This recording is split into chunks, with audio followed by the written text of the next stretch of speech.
Et bonjour à tous, bienvenue dans cette nouvelle vidéo sur la Capo Nord 1200 Rally.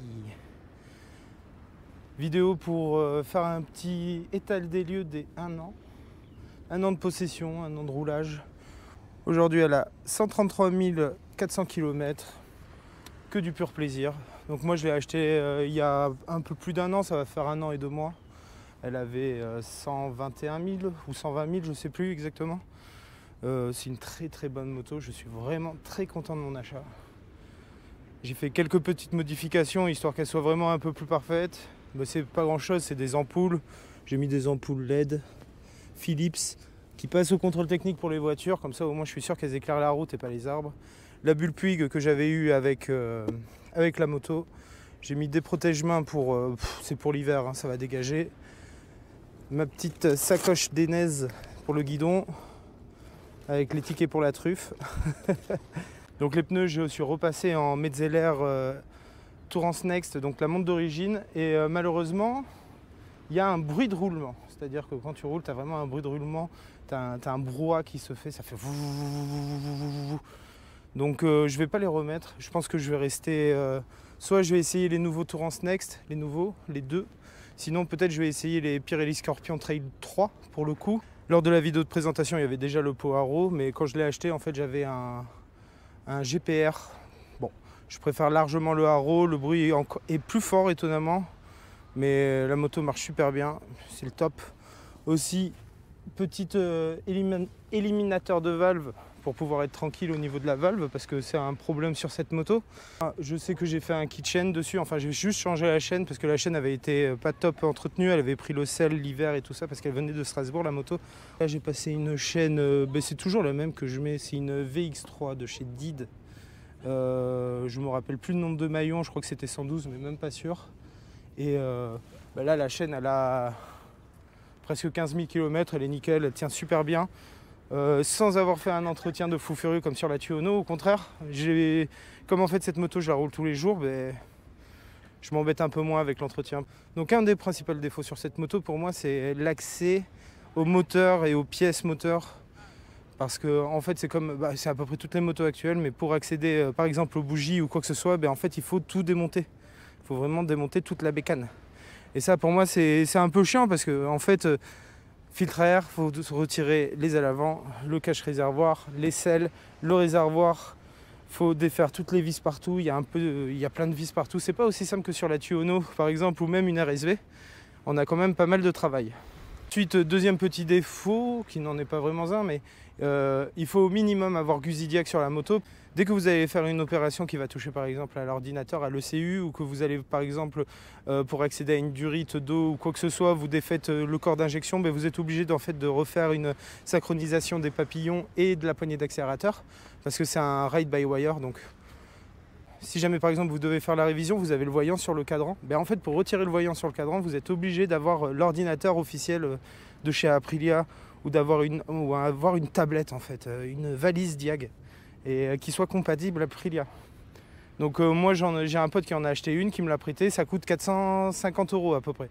Et après vous avez le modèle au-dessus qui a 550 €, et là vous avez toutes les motos du marché normalement. Toutes les motos d'aujourd'hui c'est ça en fait, vous êtes obligé d'avoir une tablette pour tout. C'est le seul petit défaut qui est un peu chiant, mais bon, après on s'y fait. Moi perso je roule avec le voyant allumé depuis, je sais pas, ça doit faire 2000 km, le voyant il est allumé, alors que ma vidange elle est faite parce que je fais une vidange tous les 7000 dessus. J'évite de la laisser trop longtemps parce que je crois que c'est 10 ou 12 000 km pour la vidange. Moi je fais vidange d'huile tous les 7000 et je fais filtre à huile direct. Le filtre à air, j'ai passé un Cayenne, comme ça je peux le nettoyer, le rechanger, parce que le filtre à air d'origine il est un petit peu cher je trouve. Ensuite j'avais aussi testé de faire boîte à air dite ouverte, c'est-à-dire j'avais pris le manchon en caoutchouc d'origine que j'avais découpé pour faire des trous plus gros, mais ça a été... ça fait un vacarme pas possible. Je pense que la meilleure chose à faire c'est de changer le filtre à air pour mettre un filtre à air silencieux. Alors je me rappelle plus de la marque, c'est MWR, voilà. Vous prenez un filtre à air MWR silencieux, ça enlève 8 décibels, mais est-ce que la moto va toujours autant gueuler ou pas, parce que franchement le bruit de boîte à air dans les Pyrénées et tout ça, c'était horrible. J'avais la tête comme ça tous les soirs. Dans le reste de ce que j'ai modifié vite fait pour la moto, là ici je me suis mis une double prise USB Technoglobe. L'avantage des Technoglobes, c'est qu'en fait il y a un petit aimant qui est là, vous voyez, il y a un petit anneau de métal, à l'intérieur il y a un aimant. Et quand on a le contact mais qu'on ne l'utilise pas, au moins ça n'utilise pas l'énergie. Ici c'est un voltmètre pour savoir si mon régulateur est en train de lâcher. Le régulateur d'origine, c'est déjà un FH020AA, donc là-dessus on est tranquille. C'est pas celui d'origine que j'ai, il a déjà été changé. Vu que la moto est à 133 000 km, ça m'étonne pas trop. Je pense que là, dans pas trop longtemps, je vais avoir l'embrayage qui va être à faire, parce que je commence à avoir des petits bruits d'embrayage quand je suis au neutre et tout ça. Bon, pour l'instant, ça glisse pas, donc j'ai pas trop de problèmes, je m'en fais pas trop. Pour l'huile, si jamais je peux rajouter un truc pour l'huile, c'est la même que pour le V60, c'est-à-dire 15W50 semi-synthétique. Il y a à peu près 4 litres à mettre dans le moteur. C'est pas un moteur à carter sec avec un réservoir. Donc bon, c'est à peu près la même chose pour la vidange. En plus, la seule chose qu'on a à faire pour la vidange, c'est enlever le sabot. Il y a 4 vis. Donc l'accès pour le filtre à huile est assez facile. Il est juste ici, là, derrière. Ensuite, vous avez un boulon en dessous à enlever. Et puis voilà, vous êtes tranquille, hein, il n'y a pas grand-chose. La purge de liquide de refroidissement se fait très simplement. La béquille centrale, contrairement au Caponor 1000, tient le coup. Vous voyez, là je l'ai mis sur la béquille justement, vous voyez. Elle ne bouge pas, elle est très facile à mettre. En fait, je pense que le poids est beaucoup mieux réparti que sur la Caponor 1000. Parce que déjà, le réservoir, c'est de là jusqu'à ici à peu près. Et en fait, le réservoir, il est réparti sur la moto. Alors que sur la Caponor 1000, vous avez 25 litres juste ici. Et c'est tout, quoi. Donc, elle est vraiment très facile à mettre sur béquille. Elle est facile à vivre, elle bouge toute seule. Moi je la trouve géniale. Franchement, je suis super content de mon achat. En plus, c'est une moto qu'on voit pas beaucoup. Après, franchement, le problème de cette moto, c'est juste qu'il y a écrit Aprilia sur réservoir, je pense. Les 130 chevaux sont assez doux. Ils sont pas brutaux. C'est pas brutal comme un V60 ou comme même une Caponor 1000. Une Caponor 1000, c'est quand même assez sec. Ça bam bam. Alors que elle, ça va être plus. Les motards me comprendront, je pense. Mais ça y va tout seul en fait. Je pense qu'après une petite cartographie, ça pourrait être intéressant. Mais est-ce que en mettant une cartographie, est-ce qu'on va toujours pouvoir passer au contrôle technique au niveau de la pollution? Parce que là, dans mes souvenirs, je suis passé à 4,2 avec le silencieux Haro sans valve d'échappement. Je suis passé à 4,2 de CO et la limite c'est 4,5. Au niveau des décibels, je pense que je passe pas, mais bon, je l'ai pas eu. Si jamais je l'ai, je sais que j'ai le pot d'origine, et en plus le pot d'origine est très facile à remettre. Ici, tu as 2 boulons à enlever, un ici, tu remets les 2 boulons et celui qui est ici, ton pot d'origine il est remis, ça va prendre même pas 10 minutes, donc c'est pas trop chiant. Mais si je dois repasser un contrôle technique et qu'il y a le bruit, je ferai exprès de passer avec le Haro pour avoir la certitude que ça passe ou non. Au niveau de la consommation des pneus, on est...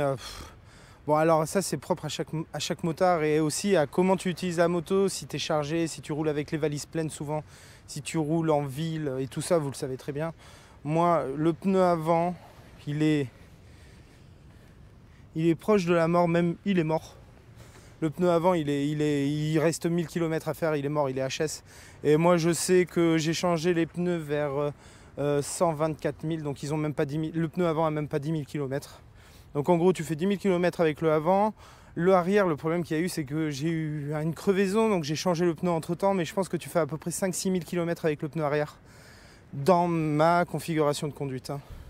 Ensuite, au niveau de la consommation d'essence, bon, toujours pareil, selon mes conditions de roulage, etc. Moi, je tourne à peu près, allez, je fais en moyenne 250-280 km avec un peu moins de 20 litres.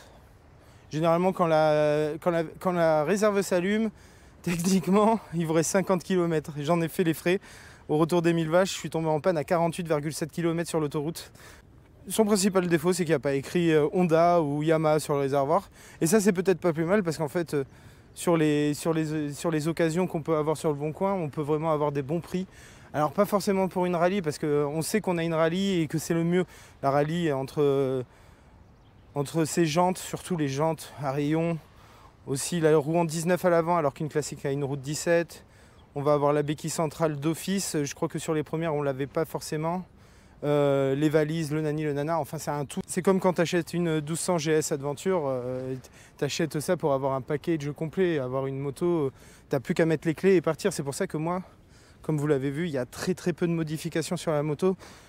Les suspensions pilotées sur la mienne, j'ai pas de problème, malgré son kilométrage. Je pense que dans pas trop longtemps, après là la moto elle est restée sans bouger pendant plus de 2-3 semaines, donc je commence un peu à avoir les joints spi je pense, donc cet hiver je vais y penser si jamais ça pète pas avant. Je pense que cet hiver ouais, je ferai les joints spi à l'avant, peut-être une révision de la suspension arrière, comme ça je fais les deux en même temps, je récupère une moto qui est clean. C'est pas une moto faite pour faire du rallye, hein. C'est pas une moto faite pour faire du cross et tout ça, hein, les gars. Là je vous le dis direct, vous avez vu comment dire, vous avez vu la hauteur. Elle est vraiment pas faite pour passer des guets, tu roules sur les gravillons, tu roules sur un peu de sable, voilà, tranquille, mais dès qu'il va y avoir des bosses ou quoi que ce soit à passer, c'est même pas la peine. C'est vraiment pas fait pour ça, comme une Caponor 1000 classique. C'est pas fait pour ça, c'est vraiment une routière, quoi. C'est une routière avec un look de trail. Voilà, je peux pas vous dire mieux. Alors moi, par exemple, j'aime pas trop le traction control sur cette moto. Donc je roule tout le temps à zéro, même quand il pleut. Je roule toujours en mode touring. J'aime pas le mode sport, je le trouve, c'est trop blap. Comme un mode A sur une MT-09. En fait, tu as toute la puissance qui vient d'un coup, tu as les papillons qui s'ouvrent direct, en fait, je pense. Tu vois, ton jeu dans l'accélérateur doit être beaucoup plus infime. Et donc, en fait, c'est du on-off et c'est inroulable. J'ai essayé en plus à la piste d'accélération de Bordeaux. Sur le 0-400 mètres, ça change rien. Même c'est mieux d'avoir le touring parce qu'au moins tu as vraiment une progression dans l'accélérateur qui est parfaite. T'as pas besoin de t'emmerder ni quoi que ce soit. C'est une moto excellente. Franchement, je regrette pas du tout mon achat. Je la roule tous les jours, constamment. Je vais au travail avec, je vais aux hivernales avec, je fais de l'autoroute, je fais de la nationale, je fais de la montagne, j'ai tout fait avec. Et honnêtement, même parce que moi en plus je fais des petits trajets pour aller au travail, aller au maximum, je vais faire 5 km pour aller au travail, aller donc 10 km dans la journée, et elle m'a jamais lâché, la batterie elle tient, elle se vide pas, même après un mois sans avoir roulé, la batterie est toujours, t'appuies sur le démarreur, ça démarre quoi, il n'y a rien d'autre à faire, hein. Alors que sur une RSV ou une Tuono, surtout les Gen 1, Gen 2, bah là ta batterie tu es obligé de la brancher, de la mettre sur un chargeur de batterie parce que sinon ça tient pas. Moi j'adore cette moto, honnêtement c'est le meilleur achat que j'ai fait avec la Tuono, mais la Tuono ça compte pas. La Tuono c'est une passion, c'est la passion, la Caponor c'est la passion mais aussi l'utilité.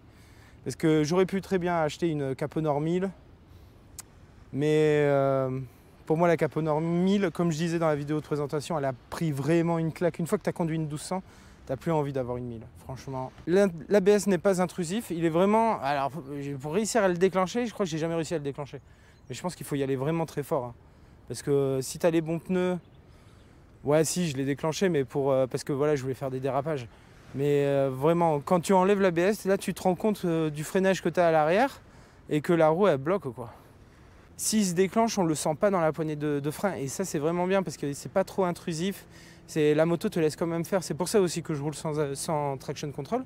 Parce qu'en fait, je ne supporte pas le traction control. Seconde chose aussi, pour les suspensions pilotées, je roule pas en automatique. Parce que je trouve qu'en fait, la moto, elle est plus molle que si jamais tu mets le mode un casque. Et pareil, quand je voyage, donc là, elle est en mode voyage parce que je ne l'ai pas réglé depuis. Mais vous voyez, là, elle est en mode 2 personnes plus un bagage. Parce que j'avais quand même pas mal de poids entre la tente, le lit de camp et tout ça. Vraiment un très bon achat. Je vous laisse profiter de cette magnifique vue. On est au Pilat-sur-Mer.